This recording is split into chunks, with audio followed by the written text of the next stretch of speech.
Hello students, हम पढ़ रहे हैं 12th फिजिक्स के अंदर चैप्टर नंबर 3 जिसका नाम क्या है करंट इलेक्ट्रिसिटी। प्रीवियस जो वीडियो था उसके अंदर हमने देखी थी limitations of the Ohm's law. इस वीडियो के अंदर हम बात कर रहे हैं, हमारा जो टॉपिक है उसका नाम है internal resistance of a cell. अब बात यह है कि इंटरनल रेजिस्टेंस रेजिस्टेंस वर्ड तो अपन ने सुना है कि obstacle in the path of electrons या फिर obstacle in the flow of current, ये अपन ने सुना हुआ है। But what is the meaning of internal resistance? Internal resistance का मतलब क्या है? बात किसकी हो रही है? सेल की। कि सेल के अंदर जो रेजिस्टेंस होता है उसको अपन बोलते हैं इंटरनल रेजिस्टेंस। अब वो रेजिस्टेंस आया कहाँ से, तो वो अपन को समझना है। जनरली हमको क्या पता है कि when the terminal of a cell are connected by a wire, an electric current flows in the wire from positive terminal of the cell towards the negative terminal of the cell। मतलब जैसे ही अपन क्या करते हैं, एक जो आपका cell होता है उसके दोनों टर्मिनल्स पे अपन वायर कनेक्ट करते हैं तो आपका जो करंट है उसका फ्लो होता है कहाँ से? पॉजिटिव टर्मिनल से नेगेटिव टर्मिनल की तरफ आपका फ्लो होता है। ठीक है, इसके बाद क्या है? But inside the electrolyte of the cell, मतलब ये तो बात हो रही है ना कि सेल से आपने वायर कनेक्ट करा तो बाहर की तरफ पॉजिटिव से नेगेटिव की तरफ आपका करंट का फ्लो हो रहा है। पर अगर अपन अंदर की बात करें, सेल के इनसाइड जो इलेक्ट्रोलाइट है उसकी अगर अपन बात करें तो but inside the electrolyte of the cell the positive ion flow from the lower to the higher potential. मतलब अंदर की तरफ जो आपके पॉजिटिव आयन है उनका फ्लो कहाँ होता है? लोअर से हायर पोटेंशियल की तरफ होता है, जो कि क्या है? Against the background of the other ions. मतलब अदर जो आयंस है उसके अगेंस्ट में और जो न्यूट्रल एटम है उनके अगेंस्ट में अंदर लोअर पोटेंशियल से हायर पोटेंशियल की तरफ क्या होता है? आपका चार्जेस का फ्लो। और उस वजह से अब इस वजह से क्या हो गया कि आपका जो इलेक्ट्रोलाइट है वो ऑफर करता है क्या? कुछ रेजिस्टेंस। फिर से बाहर जो आपका फ्लो होता है वो किधर होता है? पॉजिटिव टर्मिनल से नेगेटिव टर्मिनल की तरफ। लेकिन अगर अपन इनसाइड बात करें तो इनसाइड फ्लो होता है नेगेटिव से पॉजिटिव की तरफ, मतलब लोअर पोटेंशियल से हायर पोटेंशियल की तरफ। अब लोअर पोटेंशियल से हायर पोटेंशियल की तरफ हो रहा है तो ऑब्वियसली बात है कि जो अदर बैकग्राउंड में अदर आयन से और जो आपके न्यूट्रल आइटम है उनके अगेंस्ट में आपका फ्लो होता है और उसके अगेंस्ट में फ्लो होता है, तो इस वजह से कुछ ना कुछ रेजिस्टेंस वहाँ पे रहता है। कहाँ पे? सेल के अंदर। तो इसलिए अपन क्या बोलते हैं, ओवरऑल डेफिनेशन क्या हो जाती है कि the resistance offered by the electrolyte of a cell. मतलब सेल का जो इलेक्ट्रोलाइट होता है वो जो रेजिस्टेंस ऑफर करता है किसके लिए? करंट के लिए, बिटवीन इट्स इलेक्ट्रोड्स, उसी को अपन क्या कहते हैं? Internal resistance of a cell. फिर से सेल का जो इलेक्ट्रोलाइट होता है वो उसके अंदर जब करंट फ्लो होता है दोनों इलेक्ट्रोड्स के बीच में, तो वो जो इलेक्ट्रोलाइट रेजिस्टेंस ऑफर करता है उसी को अपन क्या बोलते हैं? Internal resistance of a cell.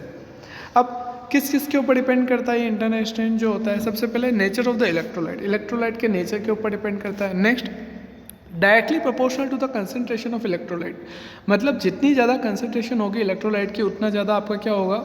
Internal resistance cell का।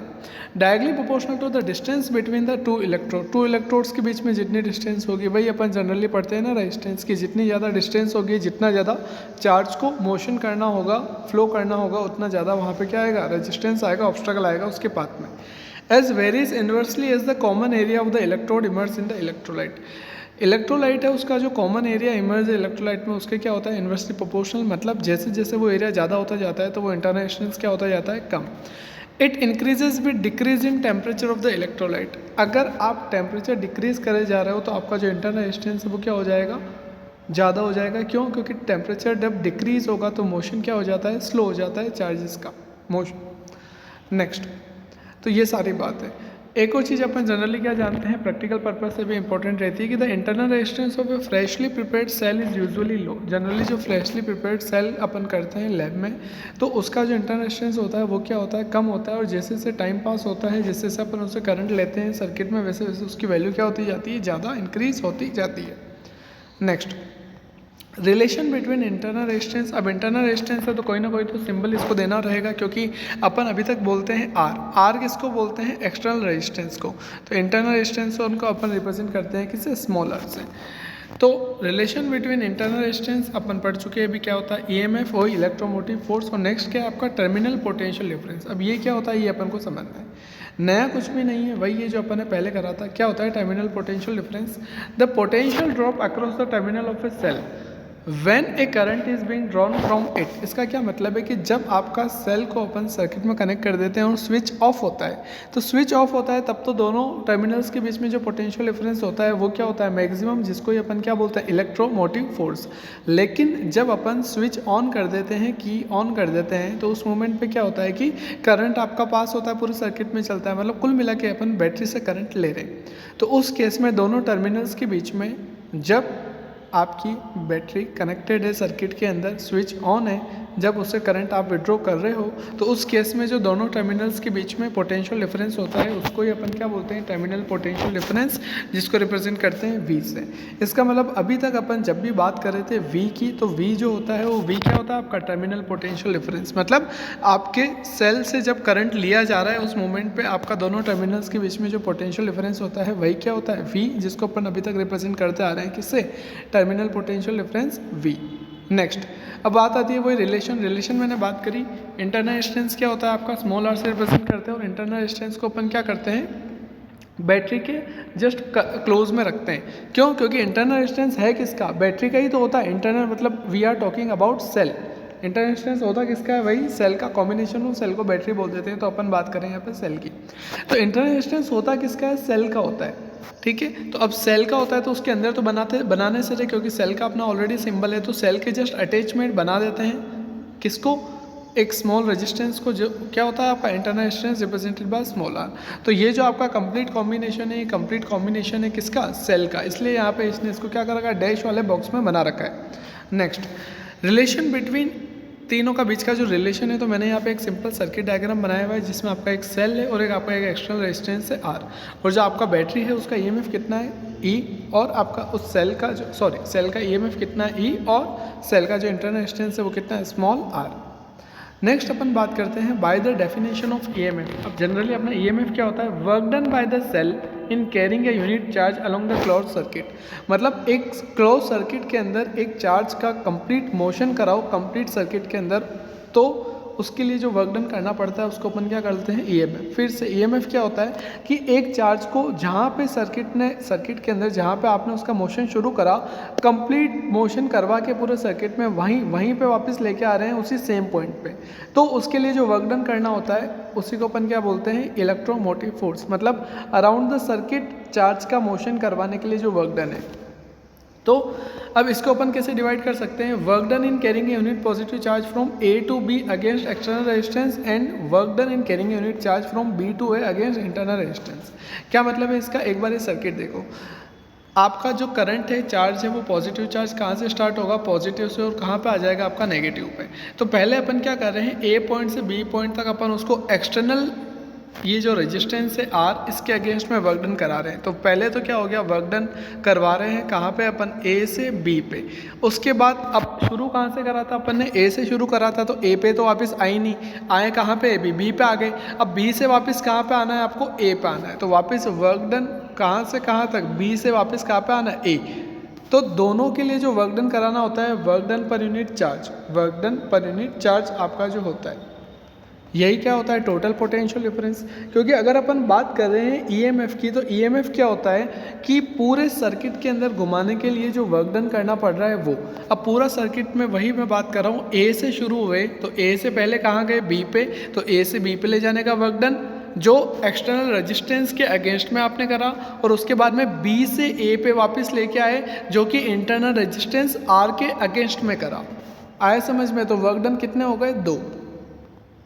इसलिए इसने लिखा कि work done in carrying unit charge from A to B again the external resistance, and work done in carrying unit positive charge from B to A against internal resistance. मतलब आपका जो EMF होगा वो क्या होगा, वही दोनों का सबमिशन। अब एक्सटर्नल के अगेंस्ट में जो होता है वो आपका किसे रिप्रेजेंट कर रहे हैं अपन, V से, और इंटरनल जो है उसको मैं रिप्रेजेंट कर रहा हूँ किससे, V डैश से। अगर मैं ओम्स लॉ से बात करूँ तो ओम्स लॉ क्या होता है आपका, V इक्वल टू IR।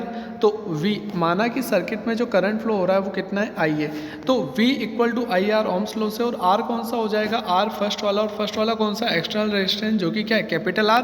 और अगर ऐसे ही मैं इंटरनल रेजिस्टेंस की बात करूँ तो उसके अगेंस्ट में उसके जो दोनों टर्मिनल्स के बीच में जो पोटेंशियल डिफरेंस है V डैश, वो कितना हो गया I, और करंट कितना है उसके अंदर I, और आपका जो रेजिस्टेंस है वो कितना है, स्मॉल r।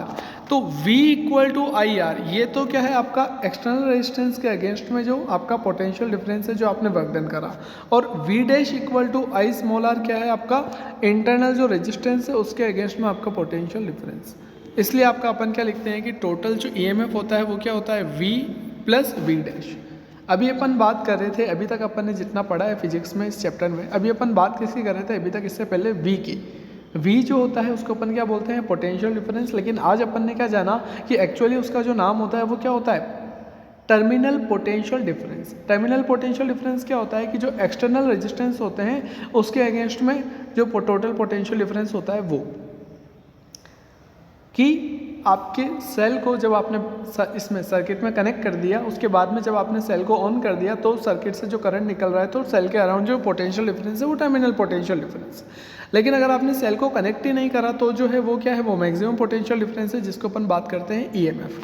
तो ईएमएफ और टर्मिनल पोटेंशियल डिफरेंस के बीच में क्या फ़र्क है कि जब सर्किट से करंट, आप इससे सेल से करंट ले रहे हो तब तो क्या है टर्मिनल पोटेंशियल डिफरेंस, और नहीं ले रहे हो तब क्या ईएमएफ। तो दोनों में डिफरेंस क्या आ रहा है, सेल का डिफरेंस आ रहा है कि सेल के अंदर भी क्या है, कुछ ना कुछ रेजिस्टेंस है जिसको इंटरनल रेजिस्टेंस बोलते हैं, उस वजह से आपका जो पोटेंशियल डिफरेंस है वो यहाँ पे क्या है वी डैश। तो अगर आप आपके टर्मिनल के अंदर वी डैश ऐड कर देते हो तो वो आपका क्या हो जाता है, इलेक्ट्रोमोटिव फोर्स ईएमएफ। आया समझ में, यही बात है कि V इक्वल टू क्या है आपका आई आर एक्सटर्नल रेजिस्टेंस के लिए, और V डैश इक्वल टू क्या है आई स्मॉल आर। तो टोटल क्या हो जाएगा, E equal to I R plus I small R, I common आ गया तो आपका क्या आ गया I capital R plus small R. और यहाँ से अगर मैं करंट का फॉर्मूला देखूँ तो करंट का मेरा फॉर्मूला कितना निकल जाता है, I equal to E upon R plus R. I क्या है, सर्किट में करंट, तो ये फॉर्मूला आ गया आपका किसका, करंट का। करंट क्या हो गया आपका, I equal to A upon R plus R. E क्या है आपका EMF, कैपिटल आर क्या है आपका एक्सटर्नल रेजिस्टेंस जो है कैपिटल आर, और स्मॉल आर क्या है बैटरी का रेजिस्टेंस, सेल रेजिस्टेंस सॉरी। तो ये आपकी बात हो गई किसकी, करंट की। इसके बाद क्या बात आ जाती है, the terminal potential difference of the cell that sends current I through the external circuit R is given by. Terminal potential difference V आपका जो होता है, V इक्वल टू क्या होता है I R. I upon already निकाल चुके हैं, क्या है आपका E आर प्लस आर। तो वो अपन यहाँ पे बात करें तो क्या आ गया कि वैल्यू पुट कर दी किसकी, I की, E R plus R multiply by R. तो ये आपका फॉर्मूला हो गया किसका, V का। अब अपन को पता है कि जो E होता है, E जो होता है वो क्या होता है V प्लस वी डैश। यहाँ से अगर मैं V निकालूँ तो V क्या हो जाएगा, E माइनस वी डैश। तो यहाँ पे आपका फॉर्मूला हो गया E minus V dash, E minus V dash. V dash Ohm's law से क्या लिख सकते हैं, आई स्मॉल आर। तो एक और अपने पास जो फॉर्मूला आता है, मेन फॉर्मूला अपन को ध्यान रखने हैं। एक आपका फॉर्मूला क्या आ गया टर्मिनल पोटेंशियल डिफरेंस का, V equal to E minus I R, जहाँ पे E क्या है EMF, I क्या है आपका करंट, और स्मॉल आर क्या है इंटरनल रेजिस्टेंस, और आई आर को क्या होता है आपका potential drop across the internal resistance. Generally क्या होता है पोटेंशियल डिफरेंस या फिर potential drop across the internal resistance. ये किसकी बात करें अपन, आई आर की। तो ये कुछ फॉर्मूले हैं जो ध्यान रखने हैं। सबसे पहले किसका है, ये करंट का। उसके बाद बात करें अपन किसकी, टर्मिनल पोटेंशियल डिफरेंस की। तो एक तो क्या होता है ई आर अपन आर प्लस आर, और एक क्या हो जाता है आपका ई माइनस आई आर। तो ये कुछ फॉर्मूले अपन बात कर रहे हैं। यहाँ से अगर ये जो फॉर्मूला आपका V equal to E minus I R, यहाँ से अगर अपन इंटरनल रेजिस्टेंस का फॉर्मूला निकाले स्मॉल आर का, तो स्मॉल आर का अगर फॉर्मूला निकालते हो तो यहाँ से आ जाता है ये, जिसको अपन आई को आप सिंप्लीफाई करके ओम्स लॉ से लिख सकते हैं, और जो ओवरऑल सिंप्लीफाई होकर क्या आ जाता है आपका E minus V upon V into R. क्योंकि ये क्या है आपका I, और I V इक्वल टू क्या होता है आपका आई आर, ठीक है। और यहाँ से अपन I को क्या लिख सकते हैं, V अपॉन आर। तो यहाँ पे अपन I को क्या लिख रखा है, यहाँ पे V अपॉन आर, ठीक है। तो ये बात हो गई इसकी। तो कुल मिला के अपना एक फॉर्मूला आ गया किसका, V का कितना हो जाता है E माइनस आई आर। ये आपका कॉम्बिनेशन ऑफ सेल में भी इंपॉर्टेंट है, ये फॉर्मूला आपको ध्यान रखना है। नेक्स्ट इसके बाद यही टॉपिक है, V equal to E minus I R. V क्या है टर्मिनल पोटेंशियल डिफरेंस, E क्या है EMF, और माइनस का I स्मॉल आर क्या है potential drop across the internal resistance. और एक आपका इंटरनल रेजिस्टेंस का फॉर्मूला है जो आपके प्रैक्टिकल पर्पज से भी इंपॉर्टेंट है। तो क्या है E minus V upon V into R. तो ये सिंप्लीफिकेशन है और कुछ भी नहीं है। इसके बाद नेक्स्ट बात अपन करते हैं कुछ स्पेशल केसेस की। फर्स्ट क्या है उसमें, when cell is not open, when cell is on open circuit. Open circuit का मतलब क्या है कि ये आपकी क्या है ऑफ है, सर्किट में स्विच ऑफ है, तो करंट नहीं निकल रहा, और करंट नहीं निकलेगा तो आपका अपन को यहाँ पे क्या करना है, करंट को ज़ीरो कर देना है। करंट को ज़ीरो कर देते हैं तो यहाँ पे एक बार देखो, ये जो आपका फॉर्मूला है, इस फॉर्मूले में अगर आपने I को ज़ीरो पुट कर दिया तो आपका जो V है वो किसके इक्वल हो गया, E के। यही बात अपन यहाँ पे कर रहे हैं कि आपका V किसके इक्वल हो जाएगा, E के। जब आपका करंट ज़ीरो हो रहा है तो V किसके इक्वल हो जाएगा, E के। और इसलिए अपन इस चीज़ को क्या लिख सकते हैं कि thus the potential difference across the terminal of the cell is equal to EMF when no current is being drawn from the cell. मतलब जब आप सेल से कोई भी करंट नहीं निकाल रहे हो, उस केस के अंदर जो आपका टर्मिनल पोटेंशियल डिफरेंस है वही किसके इक्वल हो जाता है, EMF के इक्वल हो जाता है। अब a real cell has always some internal resistance, मतलब जो आपका जनरली जो सेल प्रैक्टिकली अपन बनाते हैं, रियल सेल का मतलब प्रैक्टिकल अपन जो सेल एक्चुअली होते हैं जो आपके रिमोट में और कहीं पे भी यूज़ में आते हैं, तो real cell has always some internal resistance. जो रियल सेल होते हैं उनका कुछ ना कुछ इंटरनल रेजिस्टेंस तो होता ही है। So when current is being drawn from the cell, हमेशा आपका V जो होगा वो लेस होगा किससे, E से, क्योंकि अपन को पता है, अभी अपन ने बात करी कि आपका जो ये फॉर्मूला अपन ने देखा कि V equal to E minus I R, तो अब R कुछ ना कुछ होगा और R कुछ ना कुछ होगा, तो मतलब E में से कोई ना कोई वैल्यू माइनस हो रही है और माइनस हो रही है वो किसके इक्वल हो जाएगी, V के। इसका मतलब V जो है हमेशा क्या रहेगा, कम रहेगा किससे, E से। ये यहाँ पे कहना चाह रहा है। चलो नेक्स्ट अपन बात करते हैं, ये जो अपन ने लिखा है इसका मतलब क्या है कि the potential difference across the terminals of the cell in a close circuit is always less than the EMF, मतलब वही टर्मिनल पोटेंशियल डिफरेंस जो होता है वो हमेशा क्या होता है, कम होता है किससे, EMF से, क्योंकि कुछ ना कुछ इंटरनल रेजिस्टेंस होता है। ये स्पेशल केसेस के क्वेश्चन है जो आपसे 1 मार्क क्वेश्चन में ऑब्जेक्टिव में इजीली पूछे जा सकते हैं। Next, characteristic curve for a cell, cell मतलब वही आपके ग्राफ के जो है, ग्राफ्स आपको ध्यान रखने हैं, बहुत इजी है, आपके फॉर्मूले से डायरेक्ट निकल जाएंगे। पहला क्या है, E versus R graph. E क्या है आपका EMF और R क्या है रेजिस्टेंस। E क्या होता है, EMF। EMF कब होता है, जब आपके सर्किट के अंदर स्विच क्या रहता है, ऑफ रहता है, जिसको अपन क्या बोलते हैं, ओपन सर्किट। ओपन सर्किट है मतलब करंट तो वैसे भी फ्लो नहीं हो रहा, और करंट फ्लो ही नहीं हो रहा तो इसका मतलब सर्किट में रेजिस्टेंस के अक्रॉस में करंट नहीं है, मतलब कोई भी पोटेंशियल डिफरेंस नहीं है। और बैटरी क्या है, बैटरी के उस टाइम पे अगर करंट काम में नहीं आ रहा तो उसके दोनों टर्मिनल के ऊपर जो पोटेंशियल डिफरेंस होता है वो क्या होता है, मैक्सिमम, जिसको अपन क्या बोलते हैं, EMF। इसका मतलब अपन को एक चीज़ तो समझ में आ गई कि EMF का और R का कोई डायरेक्टली रिलेशन नहीं है। आया समझ में, क्यों, क्योंकि the EMF of a cell is equal to the terminal potential difference of the cell when no current is drawn from the cell. इसका मतलब hence E is independent of the R, इसलिए अपन क्या बोलते हैं कि E इंडिपेंडेंट है किसके, R के, क्योंकि जैसे ही अगर R में करंट जाएगा तो वहाँ पे E ना रह करके क्या हो जाएगा, V हो जाएगा। आया समझ में, इसलिए अपन क्या बोलते हैं कि R की वैल्यू तुम कुछ भी करो, कम ज़्यादा करो, आप कितने वोल्ट की बैटरी लगाते हो उससे फ़र्क नहीं पड़ता, इसलिए E की वैल्यू क्या रहेगी, कॉन्स्टेंट रहेगी, डजंट मैटर तुम्हारा एक्सटर्नल रेजिस्टेंस कितना रहे।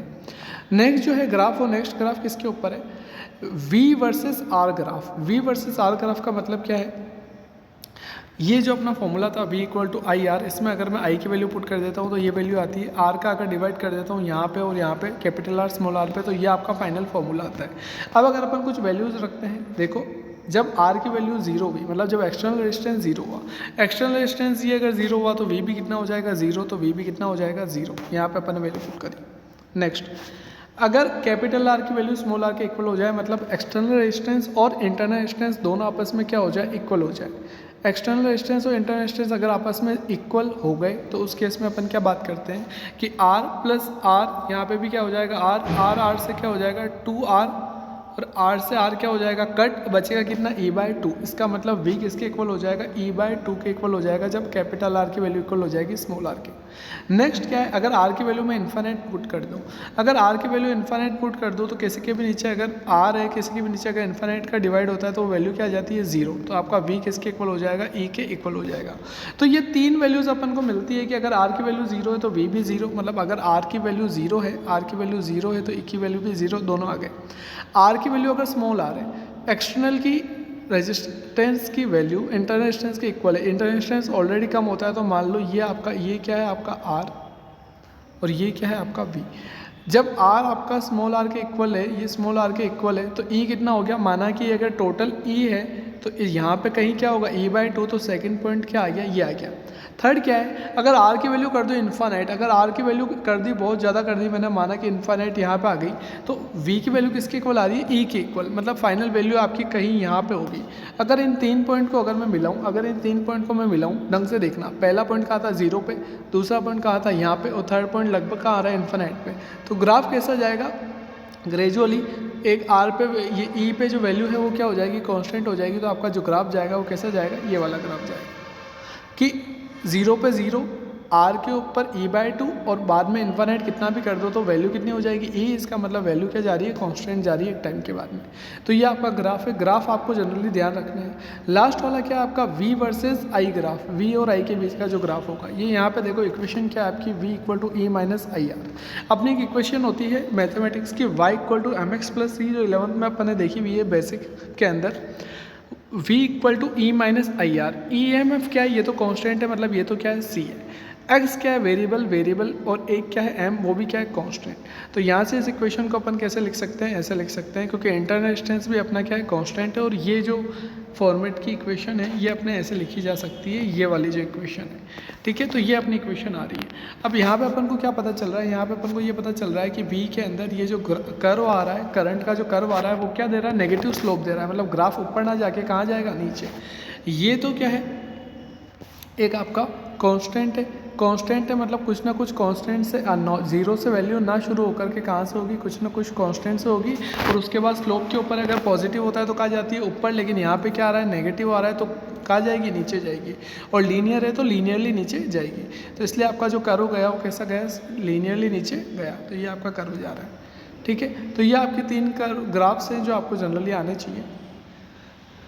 नेक्स्ट अपन बात करें combination of a cell in series and parallel, मतलब अगर जैसे अपन ने पढ़ा था ना combination of resistance 10th class में, बिल्कुल सिमिलर है कि कॉम्बिनेशन ऑफ सेल अब कितनी तरह से हो सकता है कॉम्बिनेशन। एक तो कैसे होता है, सीरीज में होता है, और एक कैसे होता है, पैरेलल में होता है। सबसे पहली बात तो यहाँ पे ये आती है कि अपन सेल का कॉम्बिनेशन करते क्यों हैं। तो जनरली अपन को पता है कि जो सेल होते हैं उनसे जो करंट अपन को मिल पाता है वो क्या होता है, काफ़ी कम। जनरली जो सेल से करंट मिलता है वो क्या होता है, कम। पर माना कि अगर तुम्हें करंट ज़्यादा चाहिए, जैसा आपका इन्वर्टर है, इन्वर्टर के अंदर क्या होता है, मल्टीपल सेल्स होते हैं, जिसके कॉम्बिनेशन को अपन क्या बोलते हैं, बैटरी। सेल के कॉम्बिनेशन को अपन क्या बोलते हैं, बैटरी। तो इन्वर्टर के अंदर अपन घर पे जो इन्वर्टर लगाते हैं उसमें क्या देखते हैं, बैटरी होती है।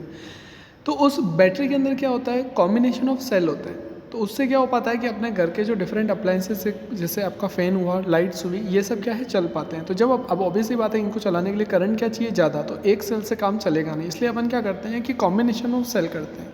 कॉम्बिनेशन ऑफ सेल को क्या बोलते हैं, बैटरी, जो कि आपके काम आती है काफ़ी जगह पे, जैसे टॉर्चेस में, ट्रांजिस्टर में, ऑटोमोबाइल्स के अंदर काफ़ी जगह पे। अब सेल को कैसे कनेक्ट कर सकते हैं, वही जैसे रेजिस्टेंस को कनेक्ट कर सकते हैं, ये तो सीरीज़ में कनेक्ट करो या पैरेलल में करो या मिक्स वे में करो।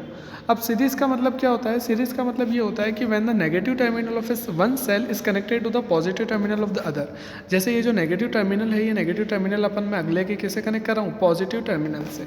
फिर से एक सेल के नेगेटिव टर्मिनल को अगर सेकंड सेल के पॉजिटिव टर्मिनल से कनेक्ट कर दूँ तो उसको क्या बोल देते हैं, सीरीज कॉम्बिनेशन। जैसे रेजिस्टेंस होता था वैसे, ठीक है। अब ये आपका क्या हो गया, डायग्राम हो गया कि 2 सेल हैं, एक फर्स्ट सेल है जिसका ईएमएफ कितना है, E1, सेकंड सेल का ईएमएफ कितना है, E2।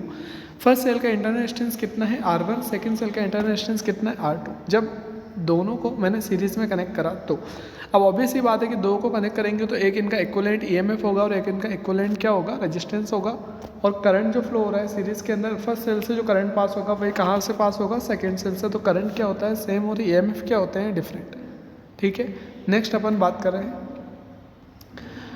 Late VA, VB and VC be the potentials at the point A, B and C respectively. ये जो आपके 3 पॉइंट्स हैं, ये जो आपके 3 पॉइंट्स हैं A, B, C, तो यहाँ का जो पोटेंशियल है ये कितना है, VA, यहाँ का B पॉइंट का VB और इस पॉइंट का VC। अगर मैं लिखता हूँ क्या, VAB लिखते हैं तो ऑब्वियसली बात है आपका क्या आ जाएगा, VA माइनस VB। VAB क्या है, potential difference between A and B। VAB का मतलब क्या होगा, potential difference between A and B। तो potential difference between A and B में से ज़्यादा किसका है, जो हायर पोटेंशियल पे कौन होगा, जो पॉजिटिव होता है। पॉजिटिव कौन है, A। तो VA माइनस लो पोटेंशियल कौन सा है, जो माइनस है, माइनस पे कौन है, B, तो B, तो VB। तो ये आपका क्या हो गया, पोटेंशियल डिफरेंस हो गया VA माइनस VB। आया समझ में। नेक्स्ट यहाँ पे देखो, और अपन को पता है कि V इक्वल टू अपन क्या लिख सकते हैं, E माइनस आई आर। तो फर्स्ट सेल है तो उसका मैंने क्या कर दिया, E1 माइनस आई आर 1, और ऐसे सेकंड सेल है VBC, क्या हो जाएगा, VB माइनस VC, जो कि क्या हो जाएगा, E2 माइनस आई आर 2। तो ये दोनों के पोटेंशियल डिफरेंस है। टोटल पोटेंशियल डिफरेंस कितना हो जाएगा, फर्स्ट पॉइंट A से C का, तो VAC क्या हो जाएगा, VA माइनस VC, मतलब दोनों के जो पोटेंशियल डिफरेंस है उनको क्या कर देंगे अपन, ऐड। तो दोनों को ऐड कर दिया तो ये फर्स्ट है E1 माइनस आई आर 1 और दूसरा क्या है, E2 माइनस IR2। दोनों को जब अपन ने कंबाइनली लिख दिया तो यहाँ पे क्या आ जाएगा आपका E1 E2 एक साथ लिख दिए EMF, और ऐसे IR1 IR2 दोनों क्या कर दिए साथ में। क्यों? क्योंकि I को अपन ने क्या ले लिया, कॉमन ले लिया। तो अब मैं क्या देख रहा हूँ, जनरली मेरी इक्वेशन जो होती है, स्टैंडर्ड इक्वेशन मेरी क्या होती है, V equal to E minus IR, ये मेरी स्टैंडर्ड इक्वेशन होती है। और मेरी जो इक्वेशन यहाँ पे आ रही है, मेरी जो इक्वेशन यहाँ पे आ रही है वो V के बाद E की जगह पे क्या E1 E2, इसका मतलब सेल का क्या हो जाता है, E किसके इक्वल हो जाता है, E1 प्लस E2 के इक्वल हो जाता है कौन, E। ऐसे ही I का क्या है, I, और यहाँ पे स्मॉल r अपने स्टैंडर्ड इक्वेशन में क्या होता है, इंटरनल डिस्टेंस। यहाँ पे क्या हो रहा है, दोनों का सबमिशन, मतलब r किसके इक्वल हो जाएगा, R1 प्लस R2 के।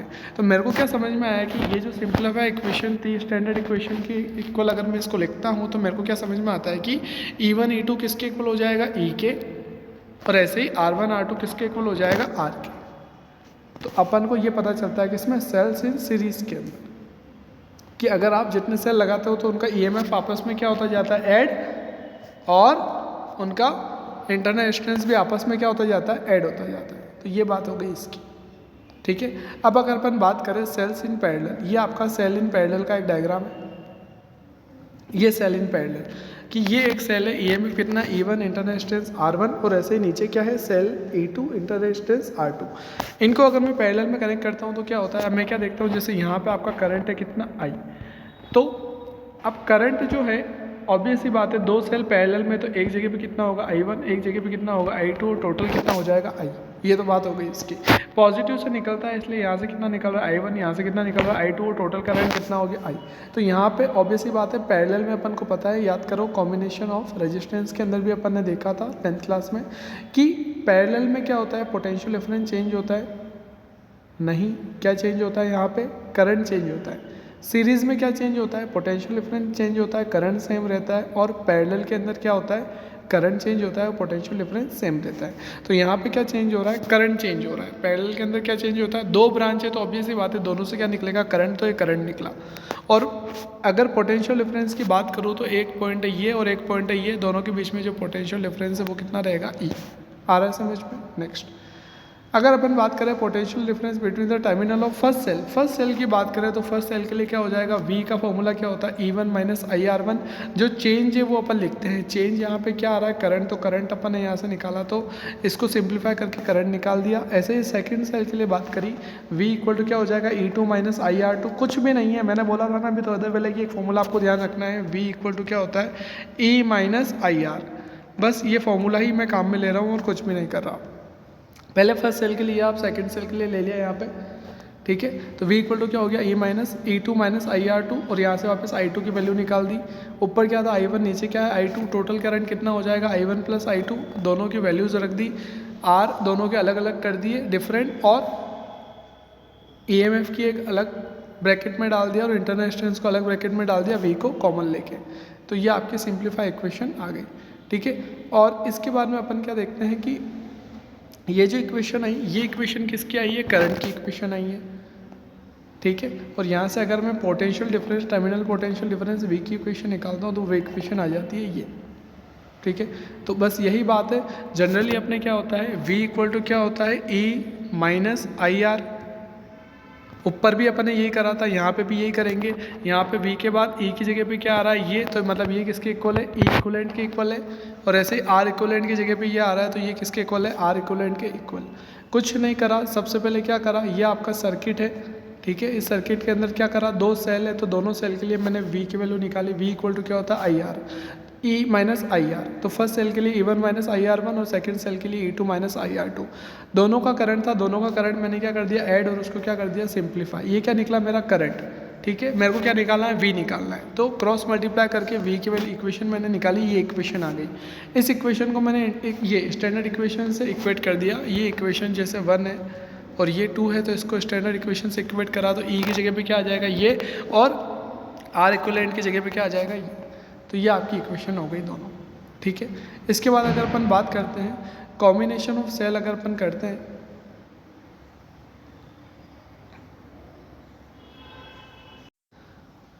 तो कॉम्बिनेशन ऑफ सेल करते क्यों है, बात क्या है, अपन ने क्या देखा कि जब अपन को एक सेल से तो जो करंट मिलता है वो कम मिलता है, तो अपन को जब ज़्यादा करंट चाहिए तो अपन कॉम्बिनेशन करते हैं। अब कॉम्बिनेशन कौन से पॉसिबल है, एक तो सीरीज़ एक और एक पैरेलल है। अब कौन सा करें, आया है ना बात समझ में, मैं पूछना क्या चाह रहा हूँ, सीरीज़ करें या पैरेलल करें। मान लो मेरे पास बहुत सारे सेल है, तो अब मैं सीरीज़ कॉम्बिनेशन करूँ या पैरेलल, रैंडमली कुछ तो नहीं कर सकता, तो कुछ ना कुछ तो रीज़न होगा। तो इसलिए अपन करते हैं कि condition for maximum current from a series combination of cell, मतलब जब सीरीज़ में लगाता हूँ तो मैक्सिमम करंट की कंडीशन क्या होती है। तो मैंने मान ली कि मेरे सर्किट के अंदर क्या है, n सेल्स हैं, ठीक है, n सेल्स है, तो टोटल EMF एक का कितना होता है, E, तो n का कितना हो जाएगा, NE, और इंटरनल रेजिस्टेंस भी कितना हो जाएगा, NR, टोटल रेजिस्टेंस कितना हो गया, R एक्सटर्नल, और इंटरनल कितना है, NR। ये करंट कितना हो जाएगा, total EMF upon total resistance, total EMF कितना है, NE, और टोटल रेजिस्टेंस ये रहा। यहाँ से स्पेशल केस देखते हैं, अगर आपका R बहुत बड़ा है NR से, तो NR को क्या कर दिया, इग्नोर कर दिया, तो ये इक्वेशन आ गई कि मतलब जो करंट बन रहा है वो करंट कितना बनेगा, n टाइम्स बनेगा, मतलब जितने सेल लगाओगे उसका। अगर आपका एक्सटर्नल रेजिस्टेंस बहुत ज़्यादा हुआ तो करंट भी कितना हो जाएगा, n टाइम्स। और अगर अपन मिनिमाइज़ करें इसको कि अगर R आपका कम है बहुत ज़्यादा, मतलब एक्सटर्नल रेजिस्टेंस कम है इंटरनल से, तो कितना आ रहा है, सिंप्लीफाई होकर E अपॉन R। इसका मतलब क्या है कि सिंगल सेल से जितना निकल रहा है उतना ही निकलेगा। तो इससे क्या समझ में आता है कि अब काम में कब लो, क्योंकि R जब कम है, एक्सटर्नल रेजिस्टेंस जो है वो कम है इंटरनल रेजिस्टेंस के कॉम्बिनेशन से, तब तो कितना मिल रहा है, सिंगल सेल जितना ही मिल रहा है। तो फ़ायदा कब हो रहा है, जब अपन क्या कर रहे हैं, उसको आपका एक्सटर्नल रेजिस्टेंस है वो बहुत ज़्यादा है, तो इसका मतलब फ़ायदा कब है कि man external resistance is much higher than the total internal resistance. External resistance जब बहुत ज़्यादा होता है इंटरनल रेजिस्टेंस से, उस केस में अपन सेल को कैसे लगाते हैं, सीरीज़ में, और इसका उल्टा कर लेते हैं जब अपन पैरेलल की कंडीशन देखते हैं। जब अपन पैरेलल की कंडीशन देखते हैं, पैरेलल में n सेल लगाते हैं, तो अपनी जो सेम वापस वही कंडीशंस आती है, ये आपकी इन कंडीशन आ रही है जैसे यहाँ पे आई थी। और उसके स्पेशल केस में अपन को क्या समझ में आता है कि जब एक्सटर्नल रेजिस्टेंस बहुत ज़्यादा छोटा होता है इंटरनल रेजिस्टेंस से, तो उस केस में अपन उसको कैसे लगाएं, पैरेलल में लगाएं। फिर से एक्सटर्नल रेजिस्टेंस अगर ज़्यादा है तो सीरीज़ में कनेक्ट करना है सेल को, और अगर एक्सटर्नल रेजिस्टेंस कम है, किससे, इंटरनल रेजिस्टेंस से, तो किस में कनेक्ट करेंगे, पैरेलल, ठीक है। और यही बात आती है अगर मिक्स ग्रुपिंग करते हैं कि सेल सीरीज़ में भी बहुत सारे हैं और उनके पैरेलल के कॉम्बिनेशन है, तो वो भी वापस अगर अपन कॉम्बिनेशन करके देखते हैं, वही वाली चीज़ है। तो उस केस में अपना जो सिंप्लीफाई होकर कंक्लूजन निकलता है वो क्या निकलता है कि currents of the external will be maximum, मतलब एक्सटर्नल रेजिस्टेंस से अगर मैक्सिमम आप कनेक्ट करते हो तो वो करंट आपका मैक्सिमम होता है। कब मैक्सिमम होता है, if the external resistance is equal to the total internal resistance of the cell. कहाँ से आता है, ये बहुत इजी है। जैसे मान लो कि आपने क्या करा, m रोज़ बनाई, रोज़ क्या होती है, ये आपने m रोज़ बनाई किसकी, कॉम्बिनेशन ऑफ सेल की, और एक रो के अंदर कितने सेल है, n सेल है। एक रो के अंदर कितने सेल है, n सेल है, और कितनी रो बनाई आपने, m रो बनाई, तो टोटल नंबर ऑफ सेल कितना हो गया, m इंटू n। m क्या है, नंबर ऑफ रो, और n क्या है, एक रो के अंदर सेल, तो टोटल सेल कितना हो गया, m into n। Net EMF of each row, एक EMF में एक रो के अंदर सेल कितने, n है, एक सेल का कितना है, E, तो एक रो का पूरा कितना हो जाएगा, n इंटू ई, ठीक है। अब नेक्स्ट क्या है, इंटरनल रेजिस्टेंस भी कितना हो जाएगा, n इंटू आर, एक रो का। अब उसके बाद क्या आ रही है, total internal resistance of the combination, एक का कितना है, NR, तो सबका कितना हो जाएगा। अब पैरेलल कॉम्बिनेशन की बात करें ना अपन, तो 1 upon NR plus 1 upon NR, तो कितना हो जाएगा टोटल, M अपॉन NR। तो यहाँ से R डैश कितना आ जाएगा, NR अपॉन M। तो ये R डैश तो आ गया, क्या आ गया, total internal resistance, total resistance क्या हो गया, एक्सटर्नल प्लस इंटरनल, तो R plus NR upon M। Current कितना हो जाता है, total EMF upon total resistance, तो ये आपका फाइनल फॉर्मूला आ गया। अब यहाँ से अपने ये जो इक्वेशन आ रही है, अब मैक्सिमम करंट लेना है, तो मैक्सिमम करंट की कंडीशन कैसे लेंगे, न्यूमरेटर तो सेम है, डिनोमिनेटर की बात करें उसमें भी क्या आ रहा है, प्लस। तो इसको थोड़ा सा अपन सिंप्लीफाई करते हैं यहाँ पे कि ये जो लिखा है इसको अगर मैं दोनों को रूट में डाल के स्क्वायर कर दूँ तो कोई फ़र्क पड़ेगा क्या, नहीं। फिर से देखो मैंने क्या बोला, इसको रूट में डाल के इसका स्क्वायर कर दूँ तो कुछ फ़र्क पड़ेगा क्या, नहीं पड़ेगा, तो ये मैंने यहाँ पर करा, ठीक है। और उसके बाद क्या कर रहा हूँ, -2 under root MR under root NR, और वापस minus plus 2 under root MR under root NR से मल्टीप्लाई, ये प्लस माइनस करा, फिर से ये आपस में दोनों क्या हो जाएंगे, कट हो जाएंगे। पहले क्या कर दिया माइनस, फिर क्या कर दिया प्लस। ये सब क्यों करा, ये सब इसलिए करा क्योंकि यहाँ पे मेरे को एक फॉर्मूला सेट करना था, A² माइनस B² का फॉर्मूला सेट करना था। ये देखो फॉर्मूला सेट हो रहा है, A² plus B square minus 2ab आया समझ में। तो ये क्या हो गया, a माइनस बी का होल स्क्वायर, a क्या है अंडर रूट एम आर और n क्या है, b क्या है आपका अंडर रूट एन आर, उसका स्क्वायर। अब बचा क्या आपका, यहाँ पे देखो ये वैल्यू परफेक्ट स्क्वायर, ये वैल्यू जो है ये परफेक्ट स्क्वायर हो रही है, तो ये तो नेगेटिव होने से रही कुल मिला के। अब इसका मतलब क्या है, ये नेगेटिव नहीं हो सकती, मतलब इसको क्या होना पड़ेगा, मिनिमम होने पड़ेगा, और इसको मिनिमम होना पड़ेगा। तो ये मिनिमम कितना हो सकता है, 0। कंडीशन बात कर रहे हैं कि अगर कोई भी चीज़ मिनिमम हो सकती है तो कितनी हो सकती है, 0। तो ये मैंने इसको 0 पुट कर दी, तो उस केस में ये नेगेटिव है, ये इधर जाएगा, तो ये दोनों आपस में इक्वल आ गए, और आर की वैल्यू कितने आ गई, ये। कुल मिला के अपन को क्या पता चला कि आर क्या है एक्सटर्नल और एन आर अपॉन एम क्या है इंटरनल। तो मतलब एक्सटर्नल रेजिस्टेंस जब इंटरनल के इक्वल होगा तब अपन mix grouping of the cell कर सकते हैं, जिससे अपन को मैक्सिमम करंट मिलेगा, क्योंकि ये कंडीशन किसकी थी, मैक्सिमम करंट की कंडीशन थी। क्या कंडीशन थी कि न्यूमरेटर तो क्या तो कुछ होने से रहा, डिनोमिनेटर को क्या करना पड़ेगा, मिनिमम करना पड़ेगा। तो ये जो अभी अपन ने केसेस लिए थे वो किसके थे, मिनिमम के। तो अभी अपन ने क्या देखा, सेल्स देखे कैसे, मैक्सिमम करंट की कंडीशन के और मिक्स ग्रुपिंग के। ठीक है, थैंक यू।